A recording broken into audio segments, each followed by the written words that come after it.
ये पैगाम है भारत के हर कंटेंट क्रिएटर के नाम। जय भीम बड़ा सीधा हंसी, Jai Bhim Jai Bhim app available on the Play Store and Apple App Store now. Bahujan Samaj Party ने कल 27 मार्च को लखनऊ में समीक्षा आयोजित करी है, जिसमें 10 मार्च को जो परिणाम आए थे उसकी समीक्षा होनी थी, हार के कारणों पर चर्चा होनी थी। लोगों को उम्मीद थी कि बहुत सारे मुद्दे जो हैं उस पर बात होगी, विश्लेषण होगा और ढूंढा जाएगा कि क्यों बसपा का परफॉर्मेंस इतना ख़राब रहा। लेकिन क्या कुछ हुआ वो आपने देख लिया, एक रिपोर्ट हमने आपको दी है। ज़मीनी हकीकत क्या थी, वाकई में क्या कारण हो सकते हैं, ये सब चर्चा करने के लिए मेरे साथ तेजेंद्र जी हैं। नेशन टाइम इनका चैनल है, आपने देखा होगा, बहुत बारीकी से उन्होंने ग्राउंड रिपोर्ट की है। आप तो उत्तर प्रदेश में लगभग हर जगह गए हैं। बिल्कुल बिल्कुल, और ख़ासकर हमने पूर्वांचल पर एक फोकस बनाया था कि जब हम वहाँ बहन जी की जितनी भी सभाएं थी वहाँ और ग्राउंड रिपोर्ट जब हम कर रहे थे तो ये लग रहा था कि पूर्वांचल का जो रिज़ल्ट है वो बसपा के कुछ हद तक फेवर में आएगा, क्योंकि जो भीड़ थी और जो तादाद लोगों की तमाम रैलियों में आ रही थी उससे लग रहा था। खासकर अगर मैं लास्ट की जो रैली थी वाराणसी वाली उसकी बात करूं तो वाराणसी रैली में वहाँ पर उस दिन सपा और ममता बनर्जी उनके मंच पर थी। उसी दिन वो रैली थी और उसी दिन मायावती जी की भी रैली थी। तो सबसे ज़्यादा भीड़ जो हमने वहाँ देखी वो मायावती जी की रैली में देखी थी। उसमें इतनी भीड़ थी कि वहाँ पैर रखने के लिए जगह नहीं थी। तो वहाँ लग रहा था कि यहाँ पर कुछ ना कुछ होगा, कुछ सीटें यहाँ से आने की उम्मीद है। लेकिन रिज़ल्ट ने फिर बता दिया कि बसपा जो है वो उस भीड़ को वोट में तब्दील नहीं कर पाई। जब ग्राउंड पे आप और हम लोग जा रहे थे तो जो वो खासतौर दलित वोटर था, जब उससे पूछा करते थे जहाँ भी जिस भी गांव में गए, वो बीएसपी की बात कर रहा था लगातार, लेकिन परिणाम इसके उलट आए हैं। वैभव भाई, इसमें मुझे दो शंकाएं लगी, क्योंकि दलित वोटर जो है वो दलित वोटर ने ये तो मन बना रखा था वो तो दलित पारंपरिक जो वोट है वो बसपा का है। लेकिन उसके साथ अगर उसकी अगर लास्ट मूवमेंट की हम बात करें वो इसलिए क्योंकि मुस्लिम ने ये बात तय कर ली थी कि उन्हें सपा के साथ जाना है। और जहां दलितों ने जो कोर वोटर था या तो ये कहें कि जो मान चुका था कि हमें सपा के साथ नहीं जाना, क्योंकि सपा ने जिस तरह से 2012 से लेके और 2017 तक का जो कार्यकाल रहा था उसमें जो दलितों के साथ या ये यूँ कहें कि दलितों से जुड़ी जो चीज़ें थी, ये चाहे वो जनपदों के या प्रमोशन में आरक्षण का मुद्दा हो या तमाम चीज़ें, वो दलित विरोधी जो उनकी नीति रही थी उसको लेकर वो कहीं ना कहीं हताश था। और इसी कारण जो वोट छिटकने की बात की गई है वो कहीं ना कहीं इसी बात को लेकर बीजेपी की तरफ गया है। वो बहुत कम तादाद में गया है, लेकिन कई ऐसी सीटें हैं, कई ऐसी जगह हैं जहां पर जो वोट है वो दलित वोट वो सपा की तरफ भी गया है, लेकिन वो नई उम्मीद के साथ गया है। जो अखिलेश यादव कहते हैं कि नई सपा है, नई हवा है, तो वो उस उम्मीद के साथ वहाँ गया था कि चलिए ठीक है। क्योंकि 300 यूनिट की घोषणा की थी, उससे भी कुछ, हाँ वो भी एक राशन था, राशन तो मिल ही रहा था, देखिए ठीक है। और मैं अगर बात बताऊं आपको बीजेपी को वोट मिलने का, उसमें एक ये कारण भी रहा है कि बीजेपी ने जो गरीब तबका है उसकी नब्ज़ को पकड़ा है। उन्होंने वो काम किए हैं, अगर हम जैसे जाते थे तो गरीबों के घर में टॉयलेट, वो एक बड़ी समस्या थी खासकर वो। तो उनका जो वोट जो परसेंटेज है, जो अगर हम जाटव वोट को छोड़ दें तो तमाम वो जातियां उन पर उन्होंने अच्छी तरह से पकड़ बनाई है। और ख़ासकर अति पिछड़ी जाति और ये जो दलित, अगर जाटव छोड़कर बाकी दलित की SC शेड्यूल कास्ट की हम बात करें तो वो वोट उस चीज़ पर ज़रूर गया वहाँ पर। कल समीक्षा बैठक में बहुत सी उम्मीद थी लोगों को कि बड़े बदलाव, जो बहुत सारी चीज़ बसपा नहीं करती है वो होंगी।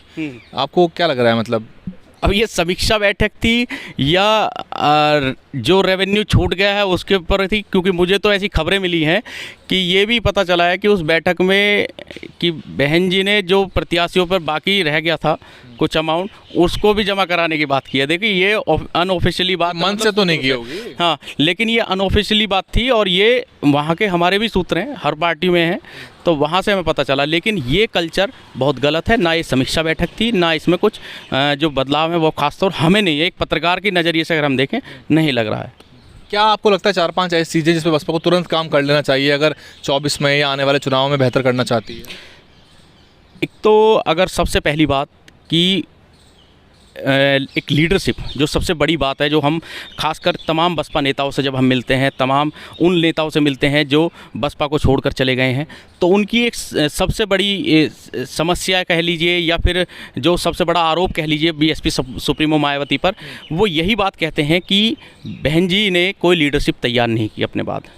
और अगर वो लीडरशिप दूसरे पायदान के लिए हाँ बात कर रहे दूसरे पायदान की अपने बाद मैंने हैं। सतीश चंद्र मिश्रा जी हैं नेता? देखिए सतीश चंद्र मिश्रा जी कहीं नहीं है, उनसे हमारी 3 बार मीटिंग हुई थी। आप भी प्रबुद्ध सम्मेलन कर रहे थे तो लगातार। प्रबुद्ध सम्मेलन नहीं था, वो सारा दलित ही सम्मेलन था, उनमें सारे जो हैं वो दलित ही थे। अभी मैं आपको गाजियाबाद की बात बता दूंगा, तो गाजियाबाद का जब इन्होंने प्रबुद्ध सम्मेलन किया था तो वो मोस्टली सारे दलित थे जो आए थे। दलितों से जय श्री राम करवाया था। उसमें एक ब्राह्मण मिल गए, वो मेरे जानकार थे।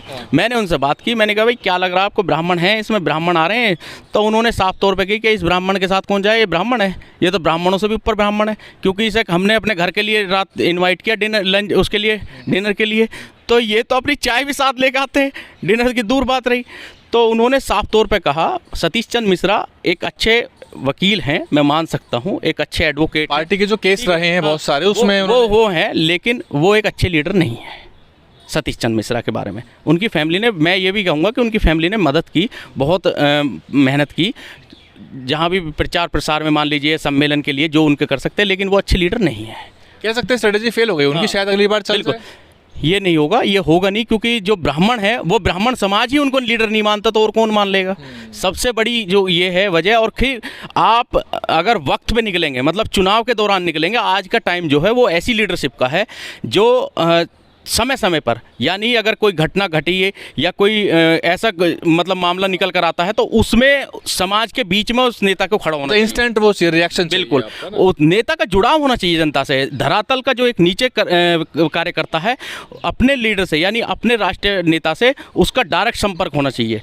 कम से कम आजकल इतने संसाधन हैं, पहले तो ये सब चीज़ नहीं हुआ करती थी। आज अपने आप को, यानी बीएसपी को डिजिटल प्लेटफॉर्म पे भी बहुत मजबूत होना पड़ेगा। जो समीक्षा, जो बहन जी आज समीक्षा के नाम पर बात कर रही हैं, अगर यही काम बहन जी अपने जितने भी जिला कार्यालय हैं, जो जिलाध्यक्ष जहाँ पर बैठते हैं वहाँ पर अगर कोई भी मतलब प्रोजेक्टर के द्वारा या किसी वीडियो कॉन्फ्रेंसिंग के द्वारा अपने तमाम लोगों से हफ्ते में या महीने में एक मीटिंग कर लें उनसे और उसकी समीक्षा करें, तब रिजल्ट बेहतर, और वहीं पर पता चल जाएगा कि क्या चल रहा है क्या नहीं। इससे धरातल पर होगा, लेकिन धरातल पर काम नहीं हो रहा है। कुछ लोग दबी जुबान में ये ज़रूर कह रहे हैं कि फिर मामला पैसे से जब तक नहीं हटेगा और तमाम चीज़ों में जो सुधार, जो नीचे कोऑर्डिनेटर सिस्टम और ये प्रभारी सिस्टम और ये उनको जो कहते हैं ना एजेंट के तौर पर, जब तक इनमें सुधार नहीं होगा वो नहीं होगा। ये मेंटेनेंस बहुत भारी पड़ता है, जो विधानसभा में वैसे हर जगह पे इतना ज़्यादा आर्थिक रूप से मजबूत नहीं होता कार्यकर्ता या नेता, मेंटेनेंस देना मंथली रूप से बड़ा भारी पड़ता है कुछ लोग। देखिए इतना तो हम समझ चुके हैं क्योंकि हम उसी समाज से हैं, और ये मेंटेनेंस का जो चक्कर है अब इसका भी तरीका बदल दिया है। ये मान्यवर काशीराम साहब की एक पहल रही थी कि मेंटेनेंस जो है वो ज़रूरी है और पार्टी चलाने के लिए वो फंड भी होना जरूरी है, लेकिन उसका एक तरीका हुआ करता था। एक आम कार्यकर्ता के घर में 10 नेता जाया करते थे और उससे फिर एक चंदे के रूप में 10 का नोट लिया करते थे। आज वो 10 की बजाय उसे 100 का मान लीजिए, चलिए मैं मानता हूँ, लेकिन वो कल्चर बंद हो चुका है। आज के टाइम में पैसा कैसे लिया जाता है उसका मैं तरीका एक बता देता हूँ। हालांकि ये मेरा आरोप नहीं है, लेकिन ये उसी मतलब जो नेता नगरी है वहीं बीएसपी की या इर्द गिर्द की, उन्हीं के बीच में से निकलकर जो हमें पता चलता है वो मैं आपको बता रहा हूँ कि ये जाते हैं और तमाम उन अपर कास्ट या ये कह लीजिए कि बीजेपी के या और अन्य पार्टियों के नेताओं से वो इस चीज़ को मैनेज कर देते हैं कि भैया पार्षदी के टिकट में हमारे सामने फला कैसा नेता होना चाहिए, आप हमसे ये तो बड़ा आरोप लगा रहे हो आप तेजेंद्र भाई। मैं ये वो बात बता रहा हूँ जो लोग हमसे कहते हैं, और इसका रिजल्ट जो है आपने सुना है, जो सुना नहीं है इसका रिजल्ट भी हमने देख लिया है। आप तमाम उन जिलों में चले जाइए जहाँ ना आपका पार्षद निकलता है, जहाँ लोगों ने कहा गाजियाबाद में कि हमारे 80 पार्षद 100 पार्षदों की सीट थी, उनमें से मात्र 50 के टिकट हो पाए, 50 खाली रह गई, तो उनका क्या रीजन रहा, क्या रीजन रहा?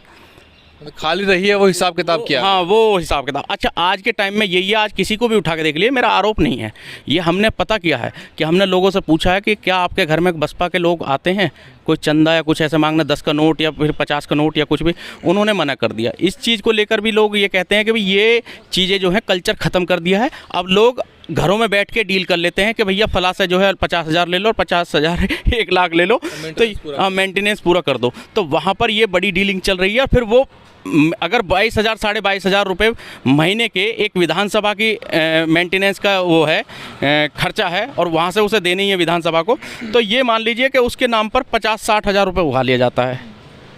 अब वो किन से उठाया जाता है? वो कोई पार्टी के वर्कर नहीं होते, कोई कार्यकर्ता नहीं होते।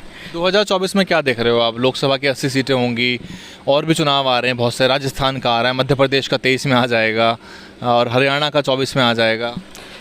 इसमें क्या है मैं आपको बता दूं कि जो आकाश आनंद हैं, आकाश आनंद को आगे आकर राजनीति में, या तो बहन जी उनको घोषित कर ही चुकी हैं क्योंकि राष्ट्रीय कोऑर्डिनेटर उन्होंने बना कुछ दिया। लोग उन पे परिवारवाद का आरोप लगा रहे हैं। देखिए परिवारवाद कहाँ नहीं है, परिवारवाद कहाँ नहीं है, परिवारवाद हर जगह है।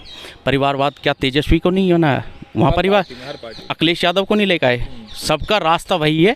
बहन जी भी कुछ ऐसा अब ये या तो जल्दी करें, उसे टाइम नहीं है अब, क्योंकि ये जो वोट बचा है अगर यही हालात रहे तो 2024 से पहले तो मैं बता रहा हूँ उपचुनाव में ये भी खिसक जाएगा और 24 में तो हालात 5% से नीचे ही आ जाएंगे। तो आकाश आनंद को अटैकिंग राजनीति करनी पड़ेगी और जब ही इनका अट्रैक्शन बन पाएगा समाज के साथ, जो दलित समाज है उनके साथ। अभी ये जो आकाश आनंद अगर नहीं निकलेंगे और जैसे अभी तक वो राजनीति कर रहे हैं इस तरह करेंगे तो नहीं चल पाएगा, क्योंकि ऑप्शन बहुत तैयार हैं, उनके ऑप्शंस बहुत तैयार हो रहे हैं और वो समाज में सवाल भी उठा रहे हैं। लगातार डर जो है वो किसी और से नहीं है, ना बीजेपी से, ना कांग्रेस से, ना किसी अन्य पार्टी से। इस समाज को ये समाज ही ख़त्म कर देगा। इसका जीता जागता उदाहरण आरपीआई है, उसको उठा के देख लीजिए। आज महाराष्ट्र में क्या हालात हैं आरपीआई के, और आरपीआई को ख़त्म करने वाले लोग भी खुद के समाज के लोग थे। तो हमारा मतलब ये है कि अगर यहाँ कुछ करना है तो राजनीति में बदलाव ज़रूरी है, और बदलाव के लिए कुछ चीज़ें जो हैं एक अलग से बहन जी को, शायद बहन जी इस बात को शायद लेती भी हैं, क्योंकि रिपोर्ट जो है जो एक अपना पार्टी का एक LIU तंत्र है उसको और ज़्यादा एक्टिव कर दें अगर वो लेती हैं इस तरह के। और वरना अगर चीज़ें पता है बहन जी को तो फिर तो कोई दिक्कत ही नहीं है। लेकिन अगर इस तरह की चीज़ें होंगी, और फिर अब की बार एक चीज़ और सामने आई थी वैभव भाई, मैं आपको बता दूं, जब हम इस बात का जब पार्टी की इतनी बड़ी हार हो गई थी तो हम लोगों से पूछ रहे थे कि वजह क्या रही, तो लोगों ने ये तक बताया कि जो जिला कमेटी होती है, यानी जो लोकल कमेटी होती है, प्रत्याशियों के चयन से पहले उनसे पूछा तक नहीं गया कि ये प्रत्याशी जीत पाएगा नहीं। ग्राउंड लेवल पे मतलब जो रिपोर्ट होती है वो ली नहीं गई, तो प्रत्याशियों का चयन हो गया। तो इसके पीछे क्या माने आप बताओ?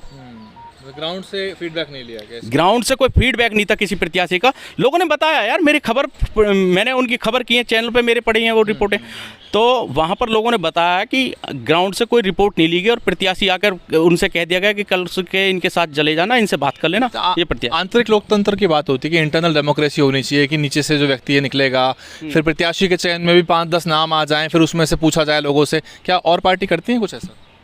बिल्कुल, अगर जीता जागता उदाहरण है। बीजेपी तो बीजेपी सबसे बड़ी, और बीजेपी सबको राजनीति सिखा देगी। मैं बीजेपी का पक्षधर नहीं हूँ, लेकिन उनकी जो स्ट्रैटेजी है उसका मैं कायल हूँ। बीजेपी की कल आपने देखा शपथ समारोह था, योगी जी मंच पे थे और प्रधानमंत्री दंडवत होकर सबको प्रणाम, और जिस तरह का कल्चर उन्होंने दिखाया, चाहे वो कितनी भी कुछ कर रहे हो, लेकिन जो उन्होंने कल्चर उस दिन दिखाया था ये एक एग्जाम्पल है। मतलब चाहे सारे मुद्दे उनके खिलाफ हों, चाहे कोरोना का मैनेजमेंट हो, चाहे कुछ भी हो, लेकिन राजनीति उनसे अच्छी कोई नहीं कर सकता। जो भी देखता है वो यही कहता है यार देख क्या प्रधानमंत्री है, कि कितना सम्मान दे रहा है एक कार्यकर्ता को और एक उसको है, एक नेता को। तो वो जो चीज़ें हैं वो लानी पड़ेंगी और धरातल पर आना पड़ेगा। राजनीति के लिए धरातल पर आना बहुत जरूरी। सवाल है कि बीएसपी ने रैली बहुत कम करी, तो शुरुआत से बसपा हार गई थी क्या? क्योंकि अखिलेश यादव ने 125 रैली करी हुई, कम से कम 75 जिले हैं, 80 लोकसभाएं, 403 विधानसभाएं, मंडलों की रैली से आपको कैसे लगता है मैसेज जाएगा? 25-25 देखिए, आप कह रहे थे अभी कि बहुत भीड़ थी पूर्वांचल में, अब 25-30 प्रत्याशियों की एक रैली करी, हजार आदमी भी लेके आए, 25,000 50,000 आदमी तो हो गया वो। बिल्कुल, देखिए ये बात भी सही है, लेकिन इसके पीछे की एक वजह बहन जी की। देखिए पंजाब में एक रैली, उत्तराखंड में एक रैली, से कहाँ परिणाम आएगा? थोड़ा बहन जी देखिए फाइनेंशियली तो मैं नहीं कह सकता इस चीज़ को, क्योंकि दूसरे सबसे मतलब रिचेस्ट पार्टी जो है वो भारत की वो है बीएसपी। लेकिन अगर इस तरह के बहन जी की उम्र के हिसाब से अगर वो इतनी नहीं भाग दौड़ कर सकती थी, अब मैं मानता हूँ अगर इस बात को लेकर, क्योंकि एज उम्र में इतना आसान नहीं होता, तो बहन जी ने जितनी अपनी सामर्थ्य थी उस हिसाब से किया। लेकिन इसके बावजूद बहन जी को एक लीडरशिप जो थी, जो तैयार की गई थी या नहीं की गई है, उसको मैदान में उतारना चाहिए था। थोड़ा जिला लेवल पर और अच्छा से ज़्यादा मेहनत करके, अगर राष्ट्रीय कोऑर्डिनेटर जो आकाश आनंद हैं या रामजी गौतम थे उस वक्त, उनको लगाना चाहिए था, उनको भेजना चाहिए था। और भी और नेता हो सकते थे, पिछड़े समाज में ज़्यादा काम करना चाहिए था, लेकिन पिछड़े समाज तक बसपा की जो बातें हैं वो पहुँची। असलियत में दिक्कत ये है कि हर 5 साल की जो एक कार्यकाल होता है सरकार का, उस कार्यकाल को जो जनता है वो भूल जाती है। नो डाउट ये बसपा ने बहुत काम किए, बसपा ने अपने कार्यकाल के जमीन के पट्टे दिए, काशीराम आवास योजना के, लेकिन अगली 5 साल जब आती हैं, वो 5 साल खत्म होती हैं और जब आती हैं तो जनता सब भूल जाती है। जनता भी तो बेनिफिट सीकर है ना, जहाँ से फ़ायदा मिलेगा वही, तो यही कारण एक बड़ा कारण रहा अभी। लेकिन इसमें ये ज़रूर है कि बदलाव होने चाहिए थे। अब ये नेता जो लगाए हैं जिनको जिम्मेदारी दी गई हैं कुछ ना कुछ सोच समझ कर दिए होगा बसपा प्रमुख ने, लेकिन मुझे जो लगता है कि जिस तरह से सोशल मीडिया पर अभी विरोध चल रहा है उसको लेकर मुझे लगता नहीं कि रिजल्ट में कुछ सुधार होगा, क्योंकि अभी वही ढाक के 3 पात। बहुत बहुत शुक्रिया बातचीत। Thank you. DNN हिंदी को सब्सक्राइब करने के लिए दबाएं लाल रंग का सब्सक्राइब बटन और घंटी का बटन दबाकर ऑल नोटिफिकेशन पर क्लिक करें। चैनल को जिंदा रखने के लिए नीले रंग का ज्वाइन बटन दबाकर चैनल को आर्थिक सहयोग करें।